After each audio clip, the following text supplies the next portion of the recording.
Little Mermaid, Part 3. Hello, this is Natasha, and I'm dropping by with the third and final part of The Little Mermaid by Hans Christian Andersen. In the second part, I told you how the Little Mermaid saved a human prince from drowning and how she fell in love with him. She longed to go and be with him in the world above, but to do so she would have to become human and to live and to die. But her soul would become immortal and she would go to heaven. She made up her mind to do this for him, and so she went to see a sea witch to ask for her help. "I know what you want," said the sea witch. "It is very stupid of you, but you shall have your way. And it will bring you sorrow, my pretty princess. You want to get rid of your fish's tail, and to have two supports instead of it, like human beings on earth, so that the young prince may fall in love with you, and that you may have an immortal soul." And then the witch laughed so loudly and disgustingly that the toad and the snakes fell to the ground and lay there wriggling about. "You are but just in time," said the witch, "for after sunrise tomorrow I should not be able to help you till the end of another year. I will prepare a draught for you, with which you must swim to land tomorrow before sunrise, and sit down on the shore and drink it. Your tail then will disappear and shrink up into what mankind calls legs, and you will feel great pain, as if a sword were passing through you. But all who see you will say that you are the prettiest little human being they ever saw. You will still have the same floating gracefulness of movement, and no dancer will ever tread so lightly. But at every step you take it will feel as if you were treading upon sharp knives, and that the blood must flow. If you will bear this, I will help you." "Yes, I will," said the little princess in a trembling voice as she thought of the prince and the immortal soul. "But think again," said the witch. "For when once your shape has become like a human being, you can no more be a mermaid. You will never return through the water to your sisters or to your father's palace again.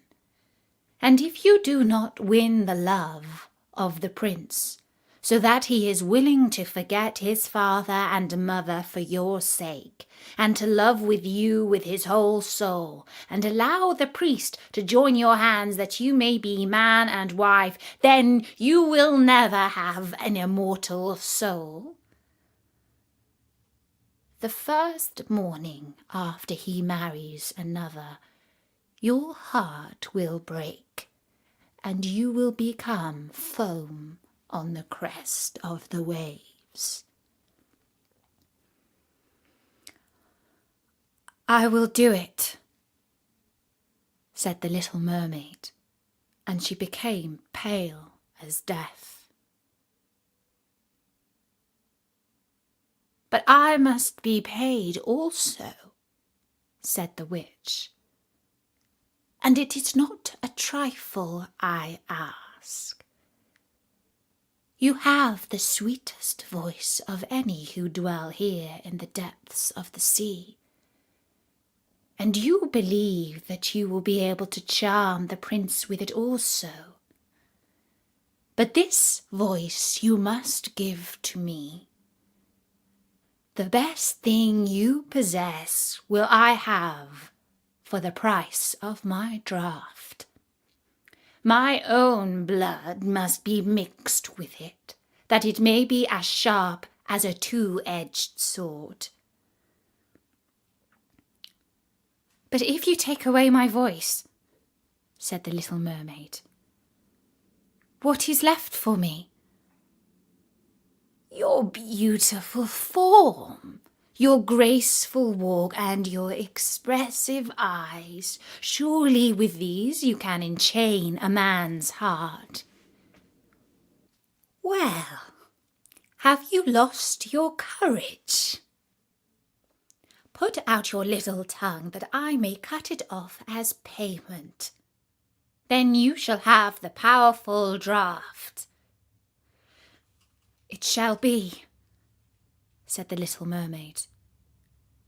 Then the witch placed her cauldron on the fire to prepare the magic draught.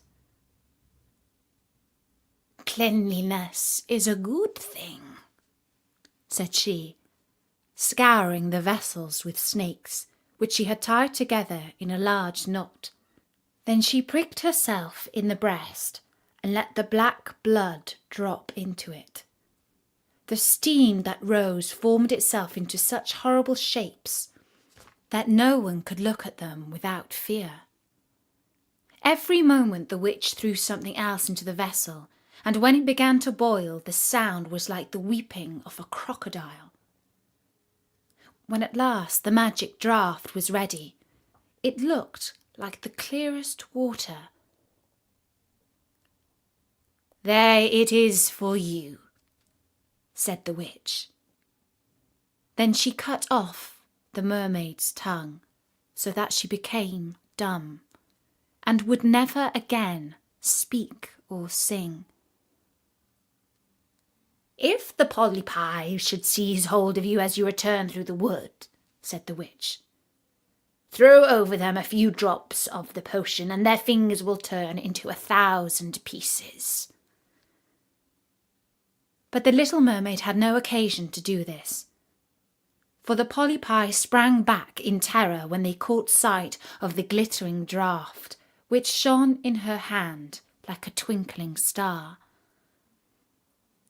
So she passed quickly through the wood and the marsh, and between the rushing whirlpools. She saw that in her father's palace the torches in the ballroom were extinguished, and all within asleep.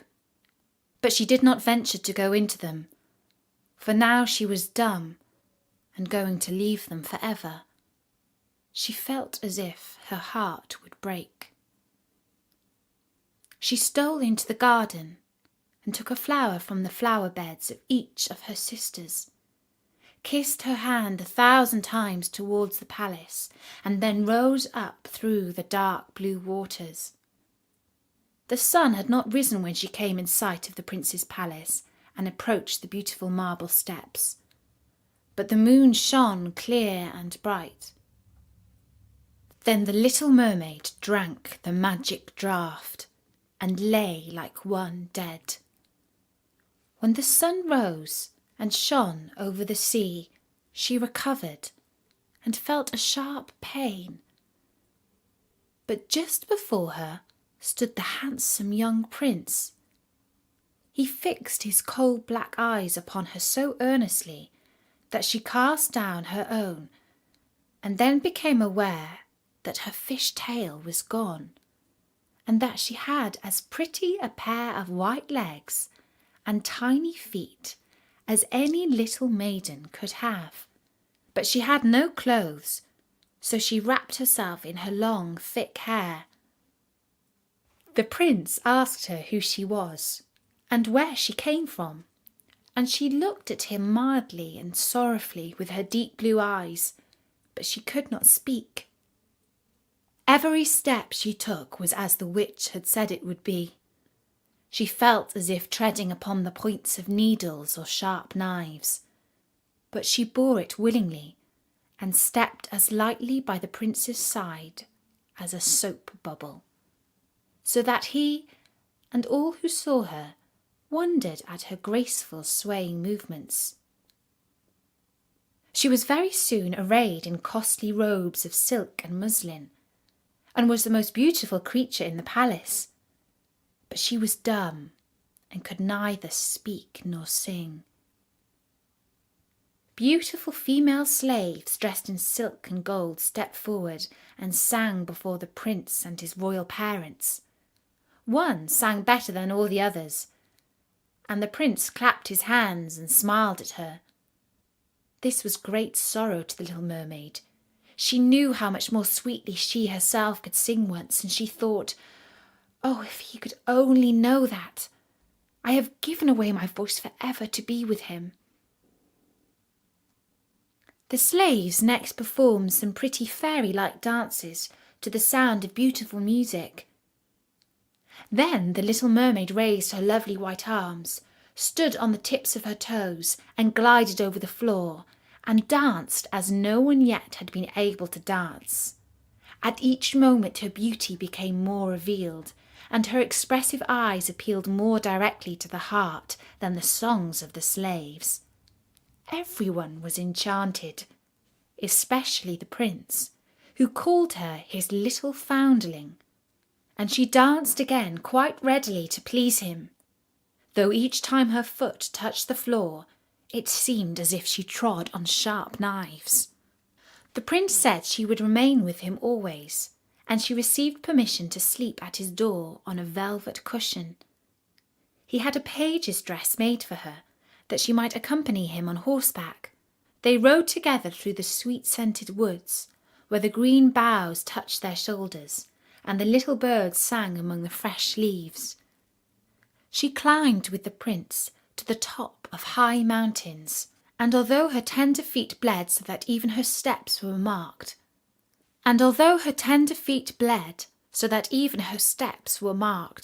she only laughed and followed him till they could see the clouds beneath them looking like a flock of birds travelling to distant lands.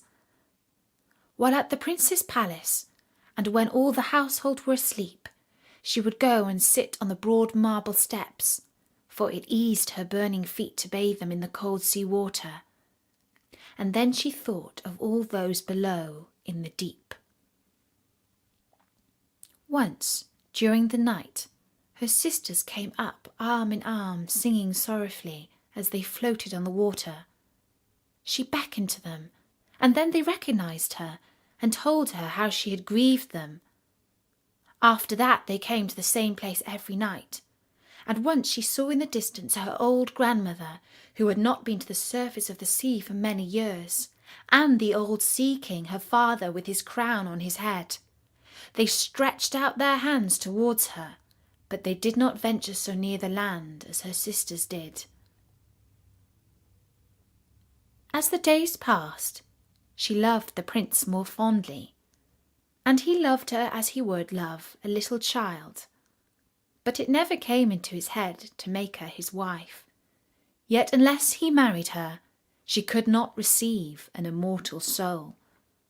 And on the morning after his marriage with another, she would dissolve into the foam of the sea. "Do you not love me the best of them all?" the eyes of the little mermaid seemed to say, when he took her in his arms and kissed her fair forehead.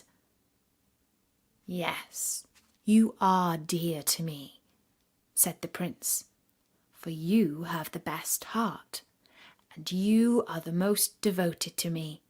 You are like a young maiden whom I once saw, but whom I shall never meet again. I was in a ship that was wrecked, and the waves cast me ashore near a holy temple, where several young maidens performed the service. The youngest of them found me on the shore and saved my life. I saw her but twice, and she is the only one in the world whom I could love, but you are like her, and you have almost driven her image out of my mind. She belongs to the holy temple, and my good fortune has sent you to me instead of her, and we will never part." "Ah, he knows not that it was I who saved his life," thought the little mermaid. "I carried him over the sea to the wood where the temple stands, I sat beneath the foam and watched till the human beings came to help him. I saw the pretty maiden that he loves better than he loves me." And the mermaid sighed deeply, but she could not shed tears.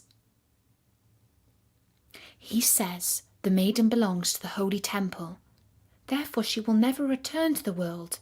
They will meet no more while I am by his side and see him every day. I will take care of him, love him, and give up my life for his sake." Very soon it was said that the prince must marry, and that the beautiful daughter of a neighbouring king would be his wife, for a fine ship was being fitted out. Although the prince gave out that he merely intended to pay a visit to the king, it was generally supposed that he really went to see his daughter. A great company were to go with him. The little mermaid smiled and shook her head. "I must travel," he said to her. "I must see this beautiful princess. My parents desire it, but they will not oblige me to bring her home as my bride. I cannot love her. She is not like the beautiful maiden in the temple whom you resemble. If I were forced to choose a bride, I would rather choose you, my dumb foundling, with those expressive eyes." And then he kissed her rosy mouth, played with her long waving hair, and laid his head on her heart, while she dreamed of human happiness and an immortal soul. "You are not afraid of the sea, my dumb child," said he, as they stood on the deck of the noble ship which was to carry them to the country of the neighbouring king. And then he told her of the storm and of calm, of strange fishes in the deep beneath them, and of what the divers had seen there. And she smiled at his descriptions, for she knew better than anyone what wonders were at the bottom of the sea. In the moonlight, when all on board were asleep, except the man at the helm who was steering, she sat on the deck, gazing down through the clear water. She thought she could distinguish her father's castle, and upon it her aged grandmother, with a silver crown on her head, looking through the rushing tide at the keel of the vessel. Then her sisters came up on the waves, and gazed at her mournfully, wringing their white hands. She beckoned to them, and smiled, and wanted to tell them how happy and well off she was. But the cabin boy approached, and when her sisters dived down, he thought it was only the foam of the sea which he saw. The next morning the ship sailed into the harbour of a beautiful town belonging to the king, whom the prince was going to visit.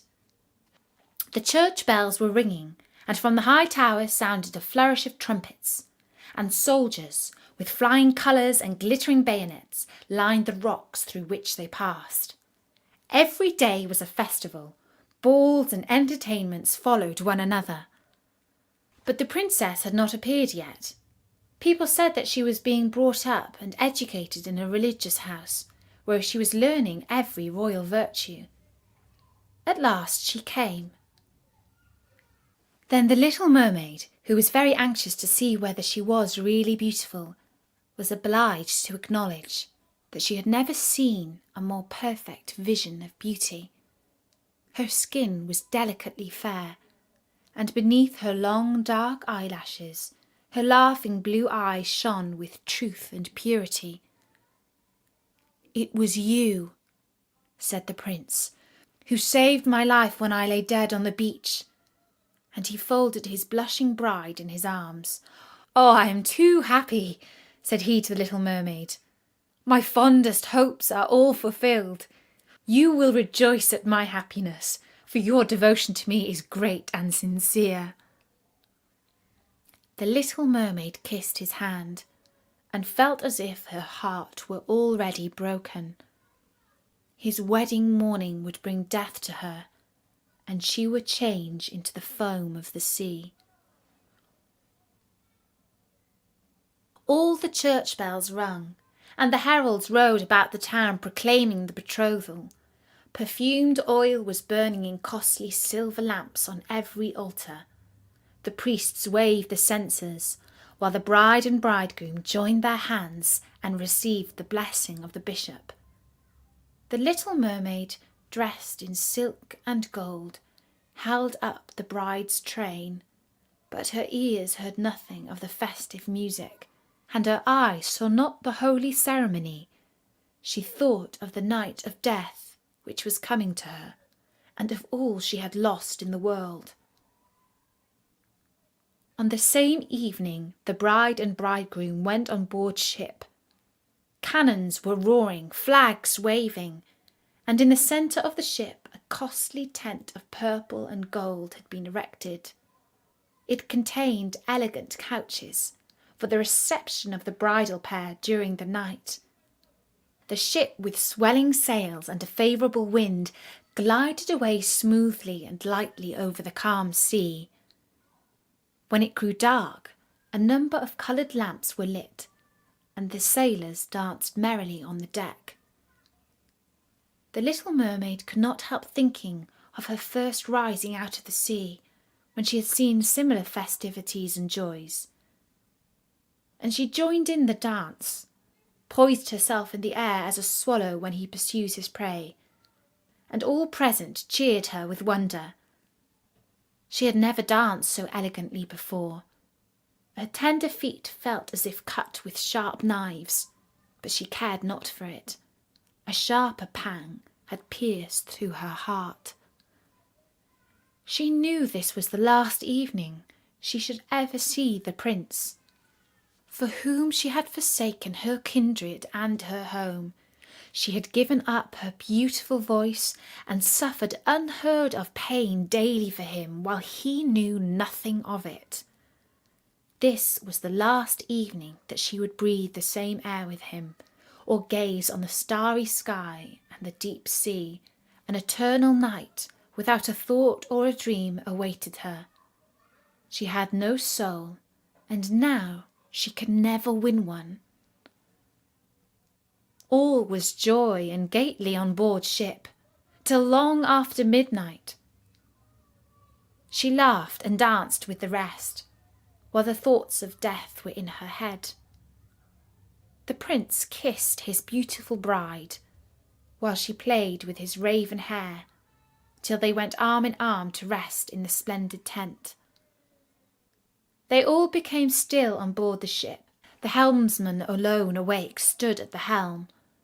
The little mermaid leaned her white arms on the edge of the vessel and looked towards the east for the first blush of morning, for that first ray of dawn would bring her death. She saw her sisters rising out of the flood. They were as pale as herself, but their long, beautiful hair waved no more in the wind, and had been cut off. "We have given our hair to the witch," said they, "to obtain help for you, that you may not die tonight. She has given us a knife. Here it is. See, it is very sharp. Before the sun rises, you must plunge it into the heart of the prince. When the warm blood falls upon your feet, they will grow together again and form into a fish's tail, and you will once more become a mermaid and return to us to live out your 300 years before you die and change into the salt sea foam. Haste then, he or you must die before sunrise. Our old grandmother mourns so for you that her white hair is falling off from sorrow, as ours fell under the witch's scissors. Kill the prince and come back. Hasten. Do you not see the first red streaks in the sky? In a few minutes the sun will rise, and you must die." And then they sighed deeply and mournfully and sank down beneath the waves. The little mermaid drew back the crimson curtain of the tent and beheld the fair bride with her head resting on the prince's chest. She bent down and kissed his fair brow, then looked at the sky on which the rosy dawn grew brighter and brighter. Then she glanced at the sharp knife and again fixed her eyes on the prince, who whispered the name of his bride in his dreams. She was in his thoughts, and the knife trembled in the hands of the little mermaid. Then she flung it far away from her into the waves. The water turned red where it fell, and the drops that spurted up looked like blood. She cast one more lingering, half-fainting glance at the prince, and then threw herself from the ship into the sea, and thought her body was dissolving into foam. The sun rose above the waves, and his warm rays fell on the cold foam of the little mermaid, who did not feel as if she were dying. She saw the bright sun, and all around her floated hundreds of transparent, beautiful beings. She could see them through the white sails of the ship and the red clouds in the sky. Their speech was melodious, but too ethereal to be heard by mortal ears, as they were also unseen by mortal eyes. The little mermaid perceived that she had a body like theirs, and that she continued to rise higher and higher out of the foam. "Where am I?" asked she, and her voice sounded ethereal as the voice of those who were with her. No earthly music could imitate it. "Among the daughters of the air," answered one of them. "A mermaid has not an immortal soul, nor can she obtain one unless she wins the love of a human being. On the power of another hangs her eternal destiny. But the daughters of the air, although they do not possess an immortal soul, can by their good deeds find one for themselves. We fly to warm countries and cool the sultry air that destroys mankind with the pestilence. We carry the perfume of the flowers to spread health and restoration. After we have striven for 300 years to all the good in our power, we receive an immortal soul and take part in the happiness of mankind. You, poor little mermaid, have tried with your whole heart to do as we are doing. You have suffered and endured, and raised yourself to the spirit world by your good deeds. And now, by striving for 300 years in the same way, you may obtain an immortal soul." The little mermaid lifted her glorified eyes towards the sun, and felt them for the first time filling with tears. On the ship in which she had left the prince, there was life and noises. She saw him and his beautiful bride searching for her. Sorrowfully they gazed at the pearly foam, as if they knew she had thrown herself into the waves. Unseen she kissed the forehead of his bride and fanned the prince, and then mounted with the other children of the air to a rosy cloud that floated through the ether. "After 300 years, thus we shall float into the kingdom of heaven," said she. "And we may even get there sooner," whispered one of her companions. And that is the story of The Little Mermaid by Hans Christian Andersen. I do hope you enjoyed it. For now, from me, Natasha, bye-bye.